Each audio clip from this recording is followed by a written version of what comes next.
ஆண்டாள் திவ்ய திருவடிகளே சரணம்.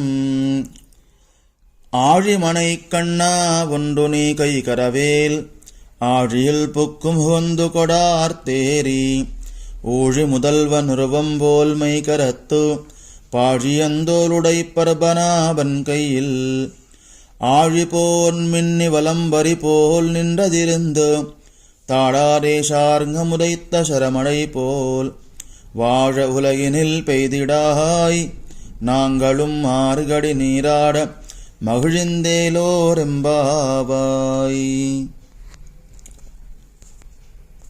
గంభీరమైన వర్షమునకు నిర్వాహకుడైన ఓ పర్జన్యుడా, నీ ఔదార్యమును కొంచెమైనను మార్చకుండా నీవు సముద్రములో ప్రవేశించి జలములు నిండుగా త్రాగి గర్జన చేసి ఎగసి ఆకాశమండలమున కాలోపలక్షి రసగల పదార్థములకు కారణభూతుడైన సర్వేశ్వరుని తిరుమేనివలె దేహమును నలుపు చేసుకొని విశాలములైన సుందరములైన భుజములు గల పద్మనాభుని యొక్క కుడి హస్తమందున్న చక్రము వలె మెరసి, ఎడమ హస్తమందున్న శంఖము వలె నిలచి గర్జించి, శ్రీ శార్ంగముచే విడవబడిన బాణవర్షము వలె లోకమందుండు వారు సుఖమును పొందునట్టు మేమును మార్గళి మాసమందు సంతోషించి తీర్థమాడుట కొరకు తామసించగా వెంటనే వర్షమును వర్షింపుమా అని ఆండాళమ్మ గోపికలతో కూడి వరుణుని నియమించుకున్నది.